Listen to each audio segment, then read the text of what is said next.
దేవుని వాగ్దానం. ఈ ఉదయకాల సమయంలో ఈ దిన వాగ్దానం.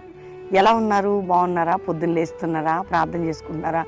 చక్కటి ప్రార్థనలు, ఆరాధనలు 21 దినం కల్వరి ప్రామిస్ అండి హైదరాబాద్లో జరుగుతున్నాయండి. బెల్లంపల్లిలో కూడా ప్రార్థనలు జరుగుతున్నాయి. శనివారం ఆదివారం అక్కడ ఉంటుంది. ఇవి 21 days, January 18th ముగింపు సభ. మీరు ఆ రోజు సండే వచ్చిన ఇక్కడ దినమంతా ఉంటాయి. సాయంకాలానికల్లా ముగింపు సభ జరిగిపోతుంది. కాబట్టి మీరు కుటుంబాలుగా కల్వరి ప్రామిస్ అండి హైదరాబాద్, హయత్ నగర్, రామోజీ ఫిలిం సిటీ దగ్గరండి, పాల్పొందండి. మీ కుటుంబాలు బాగుపడడానికి ఎంతగా ప్రార్థన చేస్తున్నాం. రోజు లైవ్లో వింటున్నారా? ప్రతి దినము ఉదయం సాయంత్రం చక్కటి ఆరాధనలు, ప్రార్థనలు.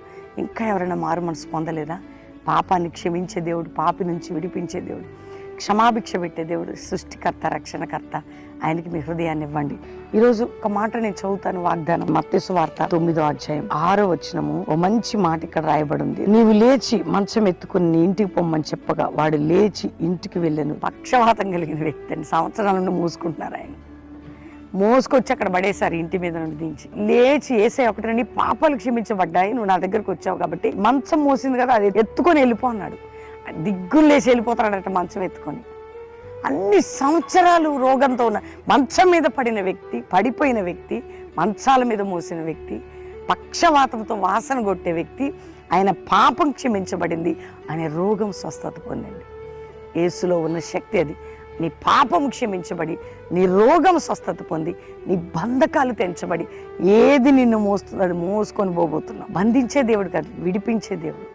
ఈరోజు వాగ్దానం చేస్తున్నాడు, విశ్వాసం ఉంచండి. విడిపించే దేవుడు అమ్మాయినా, నిన్ను విడిపించడానికి, తప్పించడానికి, బాగు చేయడానికి ఆయన సిద్ధంగా ఉన్నాడు. నమ్మదగిన దేవుడు కదా ఆయన. మంచం ఎత్తుకుని, నువ్వు లేచి మంచం ఎత్తుకుని ఇంటికి పోగానే దిగ్గుని లేచి వెళ్ళిపోయాడానికి మంచం ఎత్తుకుని. సమస్య నిన్ను విడిచిపెట్టిందట, దాన్నే మోసుకొని పోబోతున్నావు. తీసి అవతల పడేస్తావు. మంచం మోస్తుంది ఇప్పుడు లేదు, మంచాన్నే మోస్తున్నాడు. ఏ సమస్యతో నువ్వు ఫీల్ అవుతున్నావు, ఏ రోగముతో, ఏ శాపముతో, నిన్ను క్షమించే దేవుడు, అందు నుంచి విడిపించే దేవుడు. నమ్మి విశ్వాసముతో ప్రభు దగ్గర రండి. సమస్యలన్నీ ఎత్తివేయబడబోతున్నాయి. ఆమేన్.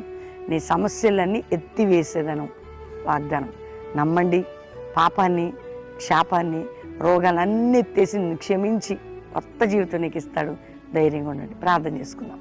తండ్రి, ఎంతమంది బిడ్డలు మోస్తున్నారు పాపాన్ని, శాపాన్ని, రోగాన్ని, అప్పుల బాధ, ఆర్థిక పరిస్థితులు, కుటుంబ పరిస్థితులు, బ్రేక్ డౌన్స్, లైఫ్, ఇతరులకు డబ్బిచ్చి ఏ బంధకాలు అవి ఎత్తి పడివేసి వాటిని మోసుకొని వెళ్ళాలి. అట్టి కట్లు తెంచబడి నాయన సంఘాలలో, కుటుంబాలలో, ఆత్మీయుల్లో, విశ్వాసుల్లో పరిశుద్ధాత్మ కుమ్మరింపు, ఉజ్జీవం దయచేయండి. ఆయుర ఆరోగ్యాలతో నింపండి.